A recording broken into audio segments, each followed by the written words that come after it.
नमस्कार साथियों, ज्ञानदान चैनल में आपका स्वागत है। संस्कृत व्याकरण हम पढ़ रहे हैं और संस्कृत व्याकरण में हमारा टॉपिक है प्रत्यय। प्रत्यय में हम तद्धित प्रकरण पढ़ रहे हैं और तद्धित प्रकरण में हम आज ले रहे हैं दो प्रत्यय, तरप और तमप। अभी तक हमने त्वय और तल दो प्रत्यय तद्धित प्रकरण के पढ़े। तीसरा और चौथा प्रत्यय आज हम पढ़ेंगे तरप और तमप। तो सबसे पहले समझते हैं तरप और तमप प्रत्यय कब जुड़ते हैं। तो तरप और तमप प्रत्यय जुड़ेंगे जब हम तुलना करेंगे। मतलब तुलना दो तरीके से होती है, या तो हम दो के बीच में तुलना कर रहे हैं कि ये इससे श्रेष्ठ है, ये इससे ये श्रेष्ठ है, या इससे ये निकृष्ट है। मतलब इसका गुण बढ़ा के बताएं या घटा के बताएं। तो एक से बढ़कर दूसरा या एक से घटकर दूसरा हो तो तरप प्रत्यय का प्रयोग किया जाता है। फिर से समझ लो, जब हम दो की तुलना करते हैं, अब वो चाहे दो व्यक्ति हो, दो वस्तुएं हो, दो स्थान हो, दो समूह हो, दो संज्ञाएं हो, वहां पर यदि हम तुलना करते हैं तो वहां तुलनात्मक जो शब्द होगा, उनकी तुलना करने वाला वाचक जो शब्द होगा, तुलना करने वाला जो विशेषण शब्द होगा, वहां उसमें तरप प्रत्यय का प्रयोग होगा।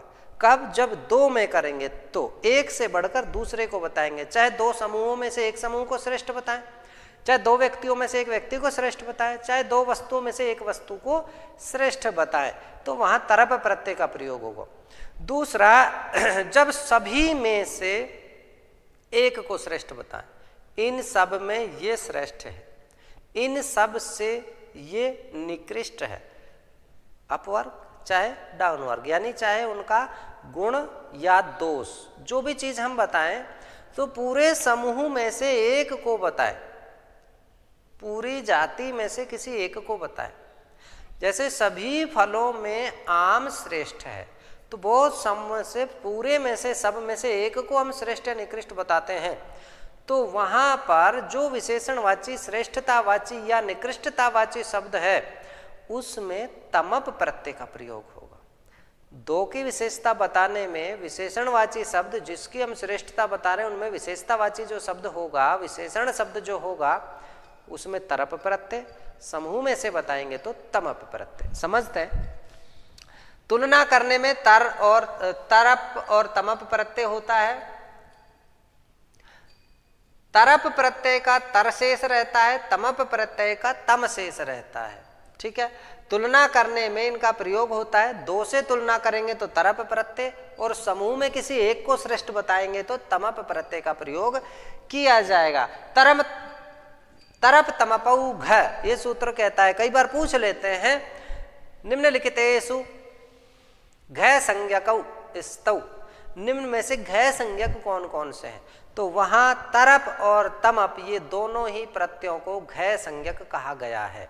कई बार तरप तमप की संज्ञा क्या है और नीचे वो चार संज्ञा दे देता है, टी संज्ञा है, उपधा संज्ञा है, अयादि संज्ञा है, या फिर घ संज्ञा है, घी संज्ञा है, नदी संज्ञा है, कुछ भी दे देता है। तो वहां हम घ संज्ञक प्रत्यय हमारे तरप और तमप। ठीक है, अब देखो यहां क्या होगा जब तुलना बताएगा। तो देखो यहां इससे ये श्रेष्ठ है, तो ये जो हुआ जिससे तुलना की, इस शब्द में पंचमी का प्रयोग होगा। फिर से समझ लो, जब दो की तुलना करेंगे तो एक से दूसरा, तो जिससे उसमें पंचमी का प्रयोग करेंगे।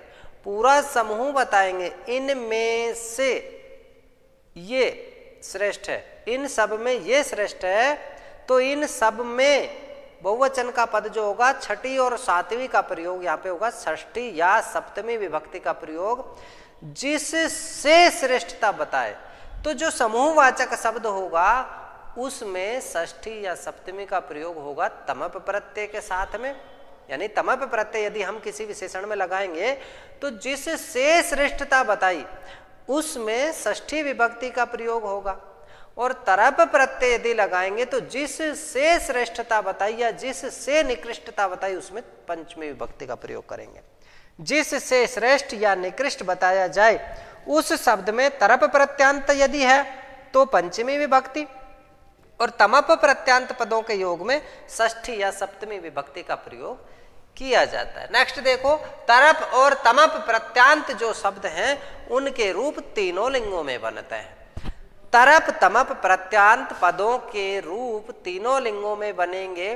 पुल्लिंग में राम की तरह, स्त्रीलिंग में लता की तरह और नपुंसकलिंग में फल की तरह। यानी पुल्लिंग अकारांत, स्त्रीलिंग आकारांत और नपुंसकलिंग अकारांत, उनके रूप बिल्कुल सरल बनेंगे। आगे देखो, दोनों प्रत्यय विशेषण शब्दों के साथ में जुड़ते हैं, पहले मैं बता चुका हूं। अभी देखो इनके कुछ एक उदाहरण हम देख लेते हैं यहाँ पे। जैसे पटु शब्द है, पटु माने होशियार, है ना, तो पटु प्लस तरप, तो तरप जोड़ा तो पटु तरह पुल्लिंग हो गया, पटु तरा स्त्रीलिंग और पटु तरम नपुंसकलिंग। ठीक है। ऐसे देखो पटु में तमप जोड़ेंगे तो तमप का तम बचेगा, पुल्लिंग में बिंदी हो गई। जैसे राम है, गज है, अश्व है, अकारांत। ऐसे ही पटु तम है, स्त्रीलिंग में पटु तमा पटु तमम। अब यहाँ नीचे मैंने इनका एक एक पुल्लिंग का रूप लिखा है, आप समझ लेंगे। गुरु, गुरु मन होता है भारी या बड़ा, तो गुरु का गुरु तरह गुरु तमह, तरप प्रत्यय जोड़ा तो गुरु तर हो गया, तमप जोड़ा तो गुरु तम हो गया। लघु में लघु तर लघु तम, हीन में हीन तर हीन तम। ऐसे अब हम एक पंचमी का उदाहरण देख लेते हैं। जैसे फलेषु आम्र फलम,